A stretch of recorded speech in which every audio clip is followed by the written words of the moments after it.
नमस्कार, बहुत स्वागत है आपका। प्राइम डिबेट देख रहे हैं आप, आपके साथ मैं जेपी शर्मा। इस हार को क्या नाम दें? सवाल वाकई यही उभर गया है। भाजपा के 90 में से जयपुर नगर निगम में 63 पार्षद, 18 कांग्रेसी, 9 निर्दलीय। मेयर भाजपा का ही प्रत्याशी बनना चाहिए था, लेकिन ऐसा हो नहीं पाया। बागी जीत गया, ना बहुमत काम आया, ना बाड़ेबंदी। विपक्षी भाजपा के लिए ये बहुत ही एम्बरेसिंग हालत है, जबकि बोर्ड जयपुर नगर निगम में भाजपा का है। विधानसभा चुनाव की ताज़ा चोट को सहलाने में लगी भाजपा को बैठे बिठाए एक बड़ा जख्म मिल गया, वो भी राजधानी में। बात ज़्यादा गंभीर इसलिए है क्योंकि लोकसभा चुनाव सिर पर हैं और पार्टी की फूट इससे उजागर हो गई है। अब ये कहने में थोड़ी मुश्किल आएगी कि दुनिया की सबसे बड़ी पार्टी में एकता का सूत्र लोकसभा चुनाव जिताने लायक मजबूती लिए हुए है। क्या परिणाम होंगे आज की इस उठापटक के? आज इसी पर प्राइम डिबेट में बातचीत होगी। पहले ये रिपोर्ट। इस हार को क्या नाम दें? जयपुर मेयर के चुनाव में बीजेपी को बड़ा झटका। बीजेपी के बागी विष्णु लाटा बने जयपुर के मेयर। बीजेपी के उम्मीदवार मनोज भारद्वाज एक वोट से हारे। 90 में से 63 पार्षद होते हुए भी बीजेपी के प्रत्याशी मनोज भारद्वाज की हुई हार। काम नहीं आई बीजेपी की बाड़ाबंदी, 18 पार्षदों ने की क्रॉस वोटिंग। कांग्रेस की बड़ी कामयाबी, बीजेपी के बागी को बनवाया मेयर। पार्षदों की बगावत से बीजेपी की लोकसभा चुनाव की तैयारियों पर पड़ सकता है असर। 90 पार्षद ही तो इसीलिए तो मेयर बनाऊं मैं। आप बताओ, इसीलिए मैं कह रहा था मैं बनूंगा। अब 90 ने बनाया, 45 ने बनाया, 40 ने बनाया, महापौर बन गया। मैं आपके सामने हूँ। हम सिर्फ जयपुर का विकास, चौमुखी विकास करना चाहते हैं, किसी भी पार्टी के मतभेद से नहीं। जनता को पूर्ण रूप से राहत देने के उद्देश्य से काम करेंगे निगम। मैं समझता हूँ कि पार्टी से बड़ा कोई भी नहीं है, और पार्टी से खिलाफ जो लोग गए हैं उनका आगे आगे भी क्या असर हुआ है ये जनता सब जानती है। इसलिए पार्टी से बड़ा यदि कोई अपने आप को समझने की कोशिश करता है तो मैं उसको उचित नहीं समझता। बाकी परिणाम बताएंगे। और आज बहस में हमारे साथ उमर दराज साहब हैं। आप नगर निगम में पार्षद हैं, कांग्रेस की नुमाइंदगी करते हैं वहाँ भी, और यहाँ इस बहस में भी करेंगे। महेश शर्मा जी हैं, वरिष्ठ पत्रकार, और जितेंद्र शिमाली जी हैं, भारतीय जनता पार्टी के प्रवक्ता। बहुत स्वागत है आप सभी साहिबान का। जितेंद्र जी, पार्टी विद डिफरेंस के डिफरेंसेज आज के इस घटनाक्रम से जिस तरह से उभर कर बाहर आए हैं, वैसे शायद ही पहले कभी आए हों। देखिए, ये बात सही है कि आज जो घटनाक्रम जिस प्रकार का हुआ, और इस घटनाक्रम के ऊपर तुरंत पार्टी ने एक्शन लेते हुए जिन लोगों ने पार्टी के खिलाफत बगावत करी, उसको पार्टी ने 6 वर्ष के लिए निष्कासित कर दिया है। और जिन पार्षदों ने भीतरघात करी है, उन पार्षदों के खिलाफ कार्रवाई करने के संबंध में भी भारतीय जनता पार्टी ने 3 भारतीय जनता पार्टी के नेताओं के उसकी एक कमेटी बनाई है। वो इस पूरे प्रकरण की जांच करके उनके खिलाफ कार्रवाई करने की अनुशंसा की है पार्टी ने। इस पूरे एपिसोड के अंदर जी, कि जिस प्रकार से कांग्रेस ने अपने सत्ता का दुरुपयोग करके, और जिस प्रकार से वो जो भी वो है वो सारी जनता देख रही है इस पूरे घटनाक्रम को, और इसका प्रभाव लोकसभा में पड़ेगा, इसकी संभावना कतई नहीं है। अच्छा, क्योंकि ये 6-8 महीने के जिस प्रकार के चुनाव बचे थे, परंतु इस चुनाव ने यह साबित कर दिया है कि कांग्रेस पार्टी साम दाम दंड भेद के आधार के ऊपर जिस प्रकार से अपनी सत्ता का दुरुपयोग करके इन चुनाव में करेगी, उसका एक नमूना इन चुनाव के अंदर हमको देखने को मिला है। अच्छा, ये देख लिया आपके लिए। इसका कुल मिलाकर के सार ये है कि आपने ये समझ लिया कि कांग्रेस पार्टी साम दाम दंड भेद सब इस्तेमाल करेगी, उसी हिसाब से तैयार रहो। सत्ता का दुरुपयोग जिस प्रकार से कर रहे हैं, हाँ, सत्ता का दुरुपयोग, कौन सा सत्ता का दुरुपयोग हो गया? मैं ये पूछना चाह रहा हूँ। आपने पार्षदों को बरगलाने के लिए मुझे बताइए। मैं शर्मा जी एक बात कहूँ, इन्हीं बातों के ऊपर 3 आदमियों की जो समिति बनाई है, मैं कह रहा हूँ, आप कहाँ जांच करोगे? आप किसको निकालोगे? आप विष्णु लाटा को आपने बागी माना, ठीक है? विष्णु लाटा जी को आपने बागी माना, विष्णु लाटा को आप निकाल दोगे? अगर आप ये जो हिंदुस्तान की प्रक्रिया गुप्त मतदान की, मुख्यमंत्री ने खुद ने हस्तक्षेप किया उसमें, और किसने हस्तक्षेप कर दिया है? आपको जनता देख रही है। सिवाय भारतीय जनता पार्टी के लोगों को इल्जाम लगाने के अलावा कोई काम नहीं आता। ये स्वीकार नहीं कर सकते अपनी हार को। आज सुनिए मेरी बात, सुनिए, आपने इल्जाम नहीं लगा रहा, मैं ये कह रहा हूँ भारतीय जनता पार्टी की तो फूट बिल्कुल सामने आ गई, अंदर कलेश थी वो बिल्कुल सामने आ गई।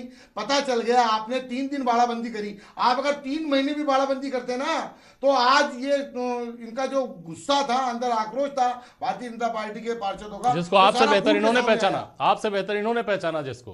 क्यों वरदराज जी? बिल्कुल, हमें तो लग रहा था कि अंदर इनके आक्रोश है, और उसको काम सही नहीं हो अंजाम रहा, तक पहुंचा है। विकास नहीं हो रहा, हर पार्षद परेशान है। हिटलर सही चला रखी थी अशोक लावटी ने, और दोबारा आप 29 दिन भारद्वाज जी को बंद कर देते। इन्होंने 29 दिन में क्या कर दिया? मैं ये पूछना चाह रहा हूँ, मेयर आपका था, आपने आपका मेयर था, और पूरे मेयर ने अपने, ज्योति खंडेलवाल जब मेयर थी तो पूरे 5 वर्ष तक वो सरकार से उसकी लड़ाई चलती रही। बीते हुए पल की जो बात कर रहे हो आप, मौजूदा हालात की बात करो, आप अपने जनता ने दिमाग में देखा झांको है कि किस प्रकार से अब ये समझाइए। आप अपने दिमाग में झांको, आप राजस्थान ने देखिए, अपने घर को महफूज नहीं रख सकते। इस बात को देखा आप है अपने घर को कि जब महफूज ज्योति नहीं रख खंडेलवाल सकते। आपके मेयर आप बनी मुझे थी, बताइए, उस आप समय अपने जयपुर पार्षद की की नाराजगी दूर नहीं कर सके। ये जो सारी कांग्रेस तो बड़ी और जिस प्रकार से सत्ता का दुरुपयोग कांग्रेस करके को तो मालूम था साहब कि विष्णु लाटा बागी बन के और पार्षदों को बरगलाने का काम बनेंगे। कैसे मालूम था? एक मिनट, कैसे मालूम था? एक मिनट, कैसे मालूम था?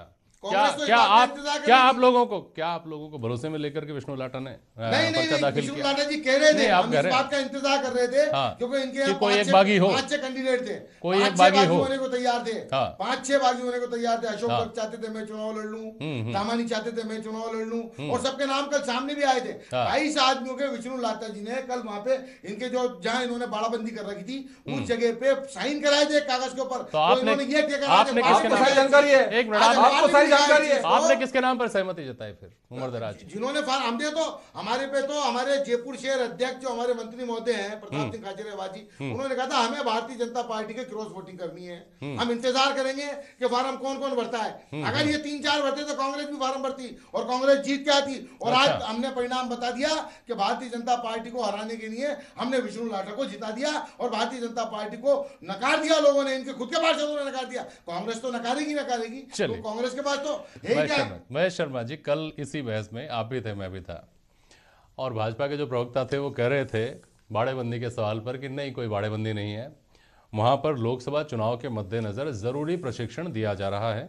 हम इस बात पर तब भरोसा नहीं कर रहे थे, लेकिन अब लगता है कि वाकई वहां लोकसभा चुनाव का प्रशिक्षण देने में ही रह गए भाजपा वाले, और आज इधर कबाड़ा हो गया। तो जितेंद्र शिमाली जी, आपके पास आ रहा हूं महेश जी। जितेंद्र शिमाली जी, आप इस बात को स्वीकार नहीं करेंगे क्या? कार्रवाई का तो कहा आपने कि उनके खिलाफ कार्रवाई करेंगे, वो तो पार्टी का नियम है, और कार्रवाई होगी भी, उनको आप निष्कासित कर देंगे, लोकसभा चुनाव से पहले वापस भी ले लेंगे। किसके खिलाफ करेंगे? एक मिनट, हाँ वही, अरे उमरदराज जी आ रहा हूँ। तो उनमें से भी कार्रवाई करने के लिए चिन्हित चेहरा एक ही है, विष्णु लाटा। उनको अभी जरूरत भी नहीं है वापस आने की, अगले 9 महीने तो कम से कम। बाकी के 18 लोग कौन थे उसका पता लगाना इतना आसान नहीं है। लेकिन बड़ी बात यह है, बड़ा सवाल यह है कि आप की पार्टी जो इस देश पर राज कर रही है, इस प्रदेश पर राज कर चुकी है, और आपका कोई नया आप सत्ता के लिए नए नहीं है, सत्ता आपके लिए नई नहीं है।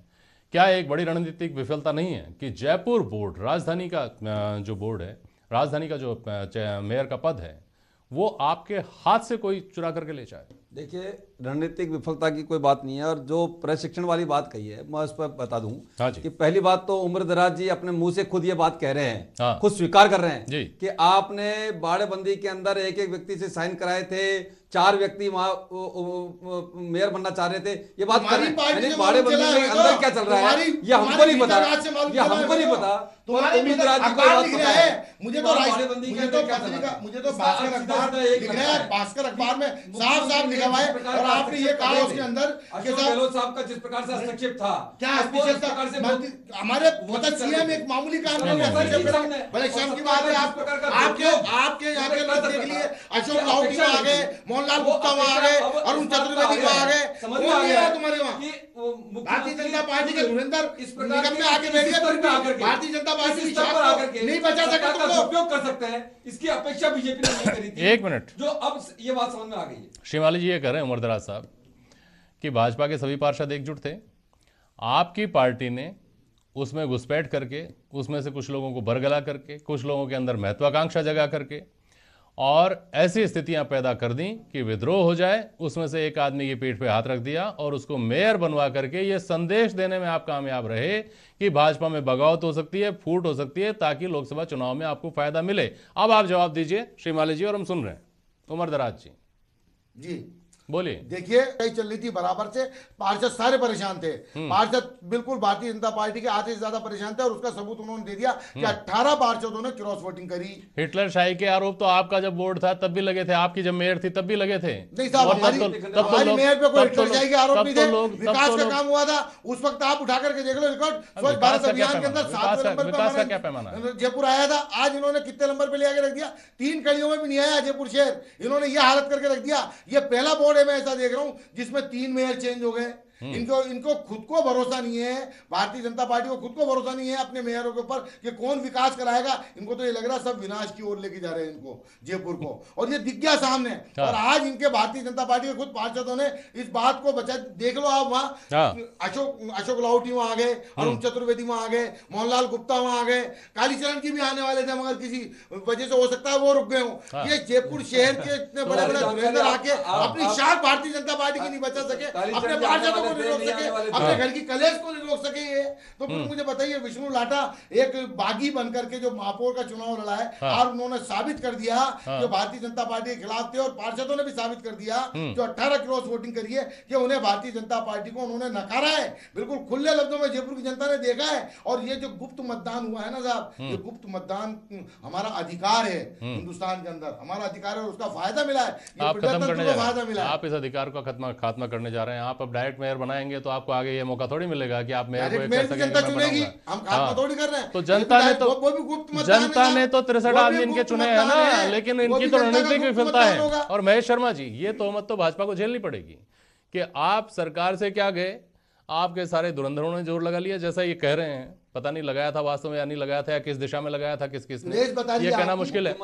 लेकिन ये तोहमत तो महेश शर्मा जी लगातार भाजपा को अब झेलनी ही पड़ेगी कि आप अपने हाथ में जो कुर्सी थी उस कुर्सी को गंवा बैठे। महेश शर्मा जी, इसमें कोई दोहराय नहीं है कि भाजपा को जिस तरह से ये उसी के घर में घुस कर के मतलब मात दी गई है। दूसरा ये कि अब चूंकि लोकसभा चुनाव आने वाले हैं और विधानसभा के चुनाव जा चुके हैं, उनके जो परिणाम से जो रिफ्लेक्शन आ रहा है कि कहीं ना कहीं हम भाजपा के जो ये जयपुर गढ़ रहा है उसे हम ध्वस्त कर सकते हैं। ये कांग्रेस की एक रणनीति का हिस्सा रहा है और विपक्ष का इसमें प्रतिद्वंदी दलों का ये स्ट्रेटेजी भी होती है।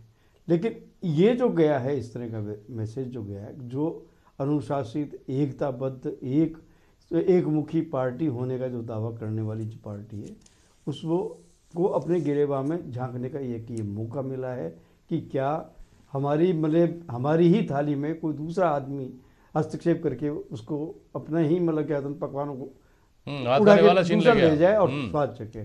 तो ये वाला जो है, जिस तरह से कांग्रेस ने अपनी जो रणनीति जो अपनाई है, इसमें बहुत कुछ खाचरिया साहब का भी योगदान रहा है। और ये इन्होंने जिस तरह से जो टोंक रोड पे एक होटल के अंदर जो स्ट्रेटेजी तैयार की है पूरी बाकायदा, वो भी सफल रही है। ये इनकी भी रणनीति बराबर चल रही थी। तो इसके बचाव के लिए, चाहे वो बाड़ाबंदी के बाद कह रही हूँ, बीजेपी उनको भी ये खटका हो गया था कि ऐसा कुछ होने वाला है।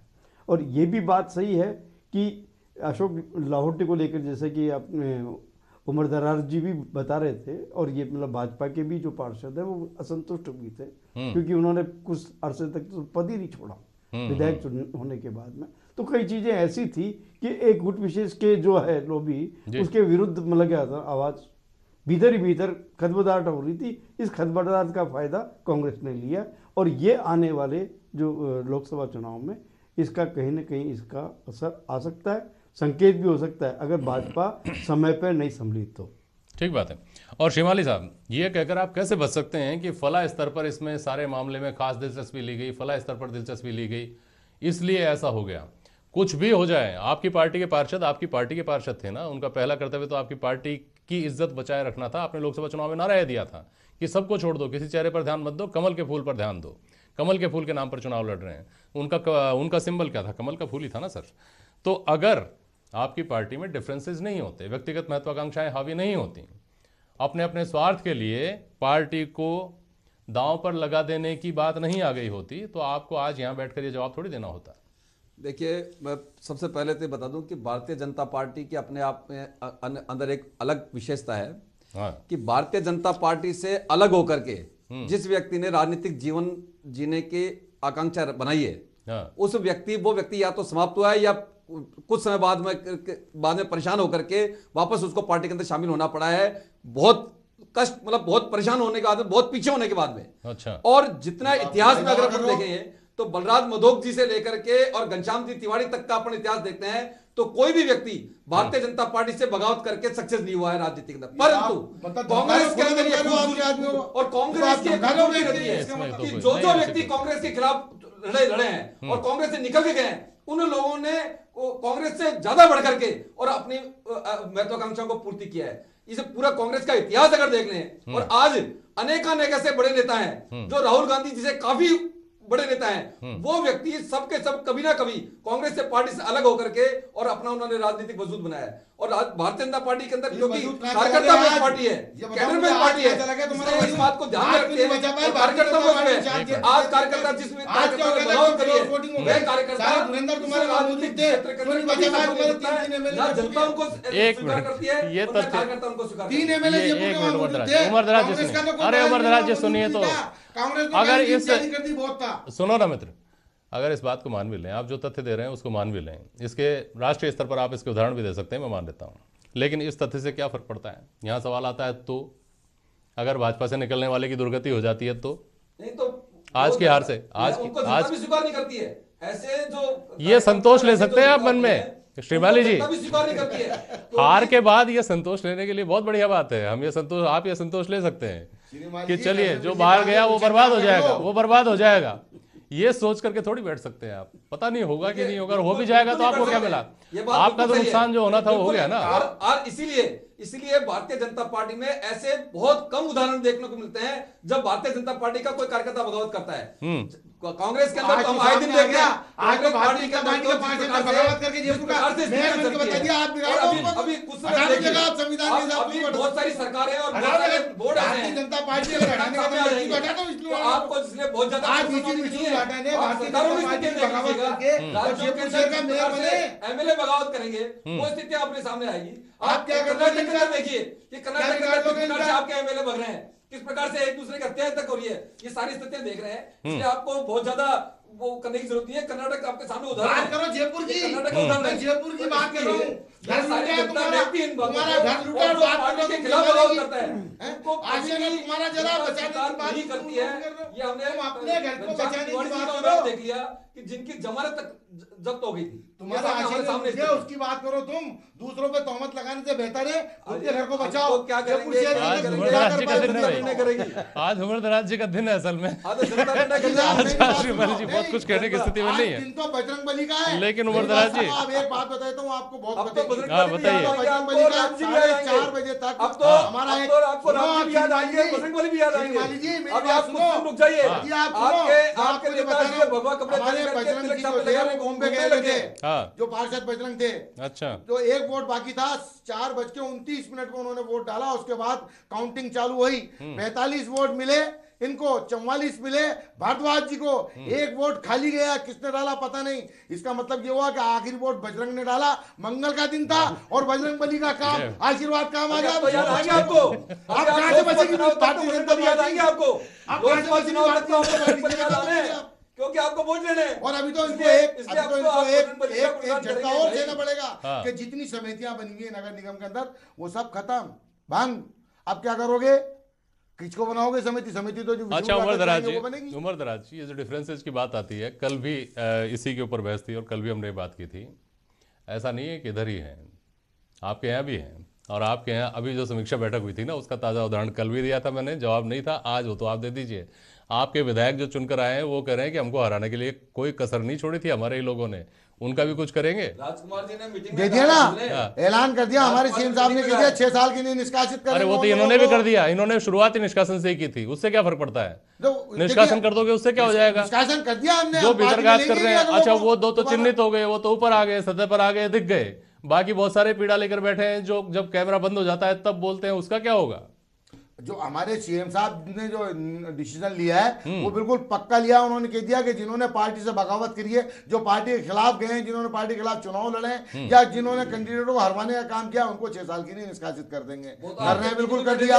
आप मुझे तो ये बता दो, ये तो मौजूदा ताजा हालात के अंदर 18 क्रॉस वोटिंग हो गई, ये कहां से तलाश कर लेंगे उनको? यहीं पर आप रहेंगे। और लोकसभा चुनाव से पहले जिन्होंने आपकी पार्टी के खिलाफ ताल ठोकी थी ना, अभी विधानसभा चुनाव में, लोकसभा चुनाव से पहले आपकी पार्टी में वापस आते हैं और माला पहनते हैं। मैं दिखाऊंगा आपको मर्दराज जी, है ना। बहुत शुक्रिया आप सभी का आज प्राइम डिबेट में शामिल होने के लिए। आज के लिए बस इतना ही, नमस्कार।